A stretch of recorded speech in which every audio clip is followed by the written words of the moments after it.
Hello and welcome to the Risen Jesus Podcast with Dr. Mike Licona. Dr. Licona is Associate Professor in Theology at Houston Baptist University, and he is President of Risen Jesus, a 501c3 nonprofit organization. My name is Kurt Jaris, your host. Well, today we're going to finish up our discussion on Paul and the important role that he has to play for making a case for the resurrection. And as we look at the historical bedrock about this, we're going to be looking at a few more passages from Paul on what he believed about the resurrection to be. Mike, last episode we went through a number of passages that seem to have suggested a spiritual, a belief in a spiritual resurrection, and of course you gave some very good reasons for thinking that Paul didn't mean an immaterial resurrection, that spiritual could be a physical resurrection as well. But there are a few more other verses in Paul's writings that clue us even more so into his belief on a physical resurrection.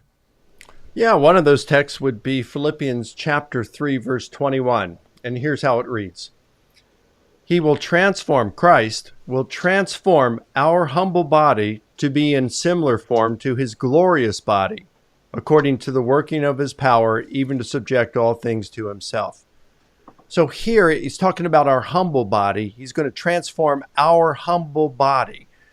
Well, what's that? That's our present body. He's going to transform that to be conformed to his glorious body.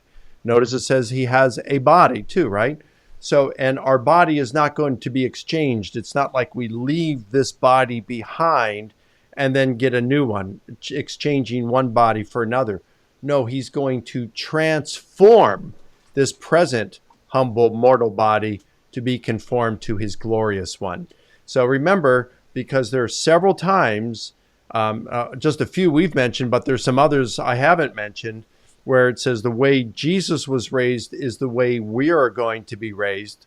So Paul talks about the way we are going to be raised, and so therefore the way we're going to be raised is the way Jesus was raised. So if our resurrection involves a transformation of our present humble mortal body, by implication it means that that's what happened to Jesus at his resurrection. And there are even other verses here going on. I think from Colossians, there's a verse there about the body, right? That's right. Now, I want to point out here, because we are talking about historical bedrock, that's what's, we're putting an emphasis on. Every text that we've looked at so far in terms of Paul, in Paul's letters, have been undisputed letters of Paul. In other words, scholars across the board, there is a heterogeneous, unanimous consensus that Paul wrote these letters. Romans, 1st and 2nd Corinthians, Galatians, Philippians, and then there's also 1 Thessalonians and Philemon in there. So there's 7 undisputed letters of Paul. We've only quoted from them thus far. Colossians is not one of those undisputed letters. Its authorship is disputed. You have some like, prior to the 1960s, you had, I think there was one scholar that did a bean count and said the majority of scholars think that Colossians was written by Paul. And then you've got Raymond Brown in the 1990s, I believe it was. He appealed to someone who wrote, I think it was in the 70s. I've got his book on my shelf, but I don't recall what it is. And he said the majority of scholars in this project he did, the majority of scholars do not think that Paul wrote Colossians. But then later on, at least a decade later, you have Ben Witherington, who writes a commentary on Colossians, saying the majority of critical scholars today do think that Paul wrote Colossians. Well, in any sense, I think we can say that it is a disputed letter of Paul. And probably, let's just be safe and say maybe half of the scholars today think Paul wrote it. The other half do not think. So whatever the majority opinion is on Colossians, it's not a substantial one. It's just a bare majority. But it is a disputed letter of Paul. In Colossians chapter 2, verse 9, Paul says, for in Christ, in him, dwells all the fullness of deity dwells in bodily form. So he's talking about in him, in bodily form, dwells all the fullness of deity. And the term there for dwells is in the present tense. So Jesus has a body of some sort now. Now, does that mean, he talks about spiritual body elsewhere? If my interpretation and the interpretation of many others is mistaken, and that spiritual means immaterial, you could have an immaterial, ethereal body. So that may not necessarily refer to a physical body. It's just ambiguous there. And then finally, you've got a very difficult text, and that's 2 Corinthians chapter 5, verses 1 through 3. Let me read that text to you.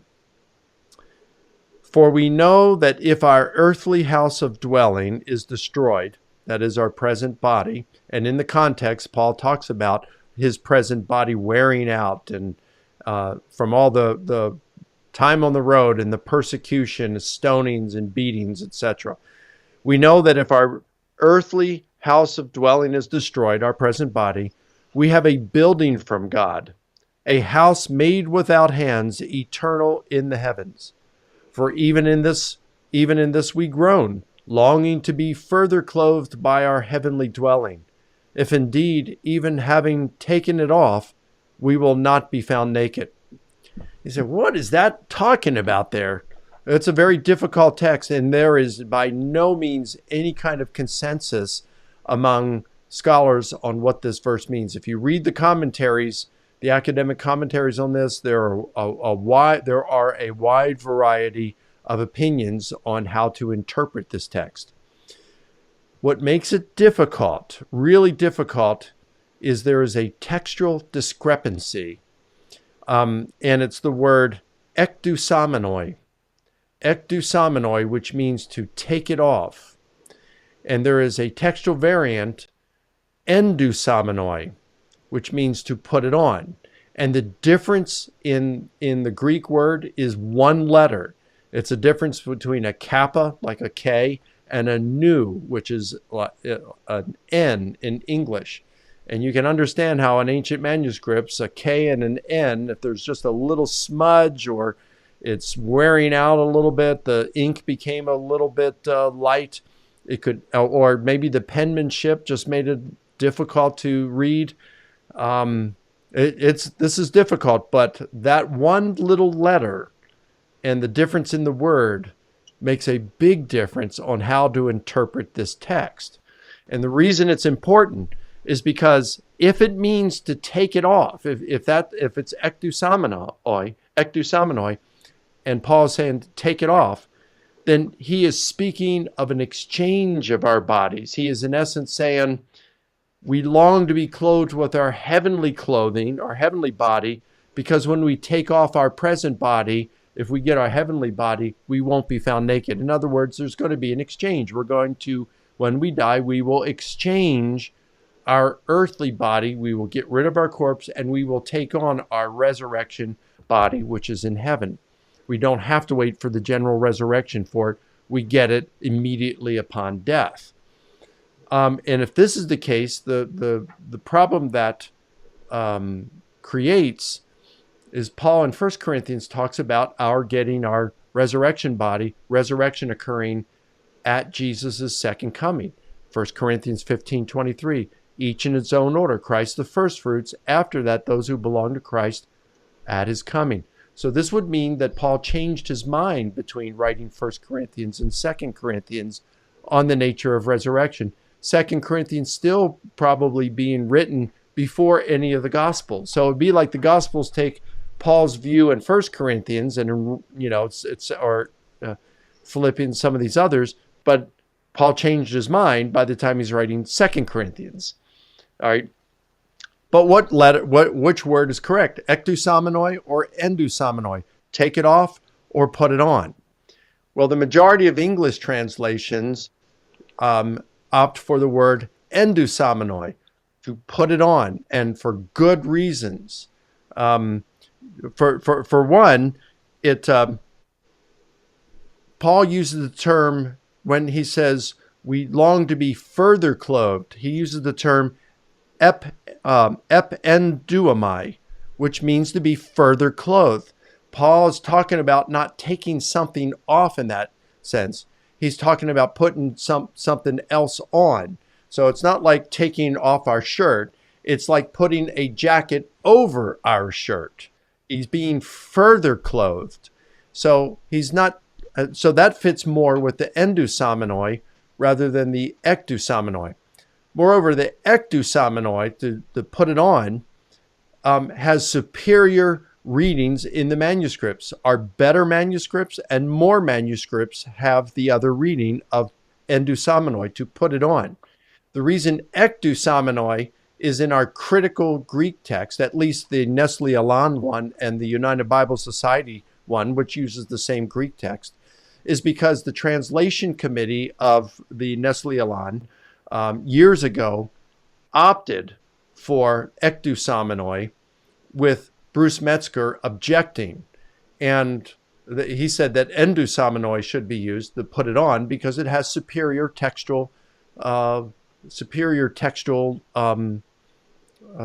attestation for it. But the committee opted for ectosomnoi. And but most scholars today, most of the scholars who are involved in translations, and even in most commentaries, they opt for the endosomnoi, put it on, and indeed that fits more with what Paul's saying. So I think what Paul is saying is we long to be further clothed. We don't want to be naked. In other words, a disembodied spirit. We long to be further clothed with our resurrection body. And this will happen at the resurrection. When we put it on, of course, we won't be found naked. We would be if there was no general resurrection. We would shed our bodies upon death, but that's not what's going to happen. We may become disembodied spirits upon death, to be absent from the bodies, to be present with the Lord. But after that comes the general resurrection, when our corpses will be raised, transformed, and then further clothed with the resurrection body. And then that works with 1 Corinthians 15 as well, where our mortal bodies will be swallowed up in victory. So I don't see any changing here on Paul's part. And even if there was a change, it would require still another change, because by the time Romans is written after 2 Corinthians, Paul changes back to physical bodily resurrection. The Spirit who raised Jesus from the dead will also give life to your mortal bodies in the redemption of our body. So it makes more sense here to look at 2 Corinthians to be in alignment with what Paul said in 1 Corinthians and what he says afterward in Philippians and in Romans. Yeah, intriguing debate there over the textual variant and the implications. So thanks for pointing that out to us and for going through a few more of the passages that Paul writes. Yeah, I want to say one more thing about that too. That you're saying that. You'll hear some folks say at times that when we're talking about the textual integrity of our Greek New Testament, we can get back to a text that's quite pure, and that none of the alternate readings change any doctrine. Well, we see that is false. They do change. There's an alternate reading, a viable one, that does change the meaning. But I think Dan Wallace states it better when he says it doesn't change any gospel doctrine, any essential doctrine.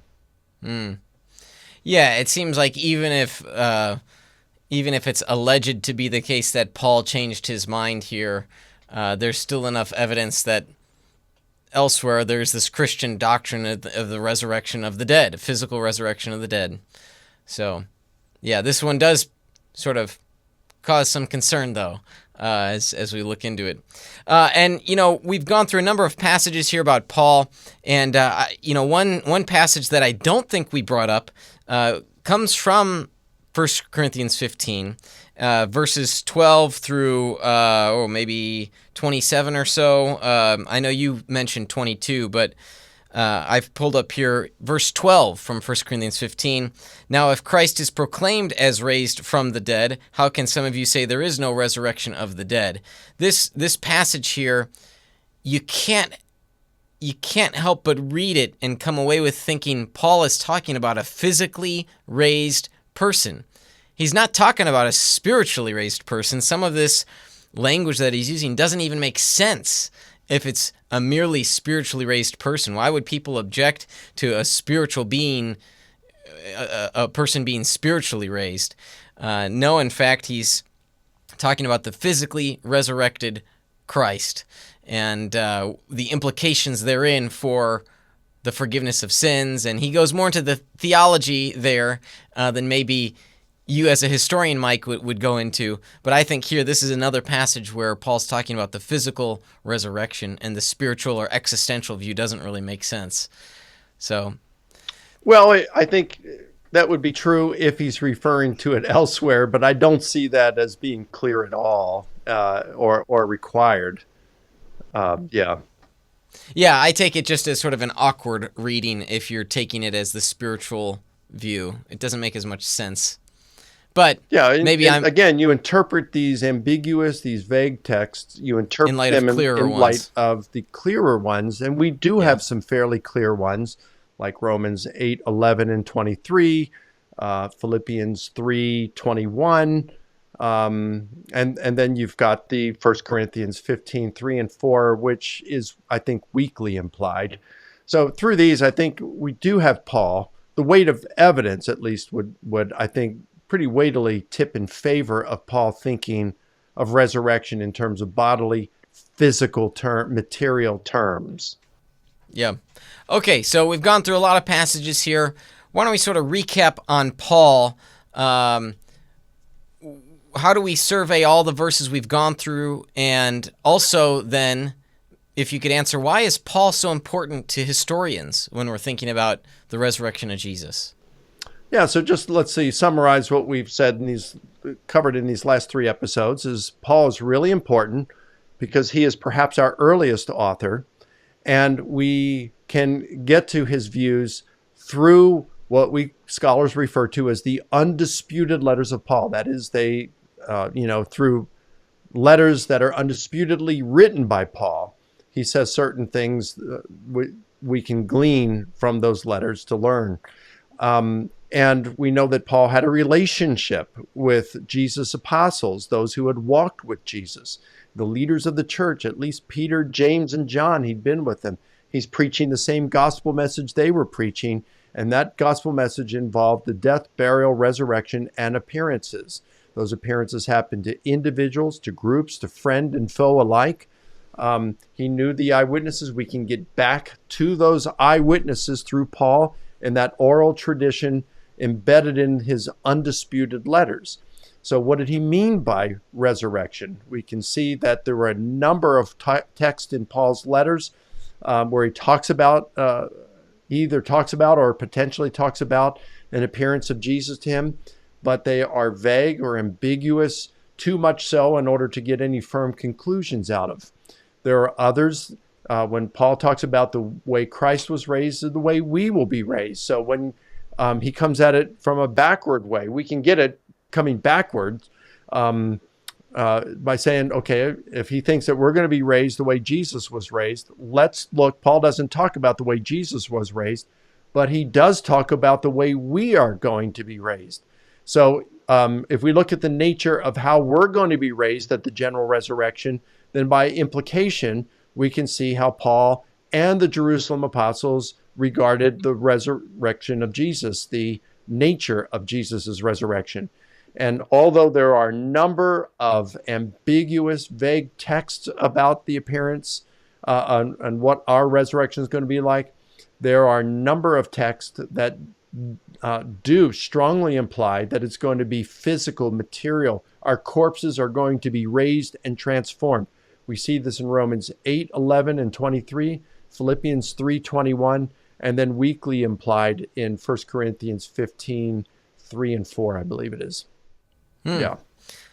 Oh, thanks for that recap. I know loads of verses, lots to sift through, and part of the reason why there's debate is because there are so many verses, and some people have interpreted certain passages to be just a merely spiritual, immaterial resurrection. So it's caused for some division on interpretation. But, of course, you provided great reasons for us to think that even those passages are either ambiguous at best or, better yet, understood from clearer verses that the spiritual resurrection is still a physical one. There's nothing, necessarily mutually exclusive about those concepts, the spiritual and the physical.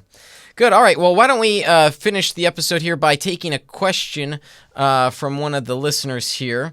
This question comes from Doug, and he says, I'd like to know what you think the strongest argument against the resurrection is and how you deal with it. Yeah, it's a good question from Doug. I don't really think that there are any strong arguments against the resurrection. I really don't.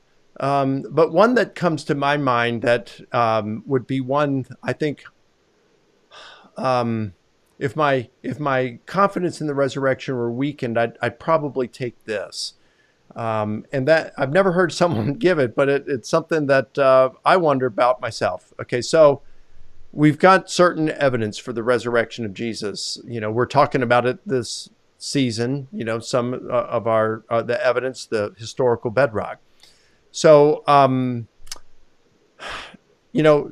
the evidence, we have a certain quantity and quality of that evidence. Well, let's just suppose that we did not have that.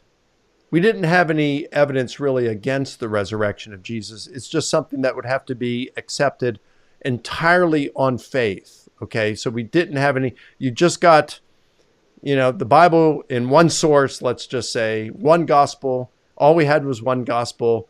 And that gospel says about the resurrection of Jesus. We don't have the letters of Paul. All we have is one gospel. Let's call it the Gospel of Matthew. Pick whichever one you want, and it talks about the resurrection of Jesus. That's all we have. All right. So something we can't verify historically is just by faith. Now let's just say that we're going to assign we're going to call the quality and quantity of evidence we have for the resurrection, we'll just call it X, okay? Whatever the strength is, you want to assign that. It's just X. Now let's say that the evidence for Islam, that Islam is true, is X. It's the same amount that we have for the resurrection. I don't think Islam has anything even close to that. But let's just say that that's what it was. All right, the evidence for the Quran being divinely inspired is X. Would that be enough evidence to persuade me to become a Muslim? And I don't know the answer to that question. I haven't really taken the time to think through that, but. So your point then is, if in this hypothetical scenario where some of the evidence shifts or shifts to be smaller, right? The quality and the quantity of it. If you had an equivalent religion, why wouldn't you just become a member of that other religion? Is that right? That's right. If I didn't have it for Christianity, but it was there for another religion, would it be enough to persuade me to convert to that religion? And I don't know. So that makes me empathetic or feel more patiently or more compassion toward other religions, on the skeptic or the person of other religions who, when they hear the evidence for the resurrection, it's not enough to persuade them.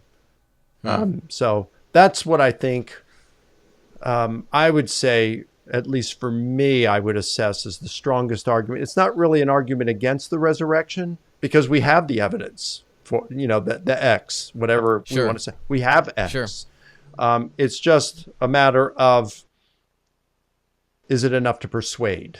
Yeah, well, call it the problem of religious diversity. There you go. That's your answer to the strongest argument against Christianity, we'll say, in your hypothetical scenario.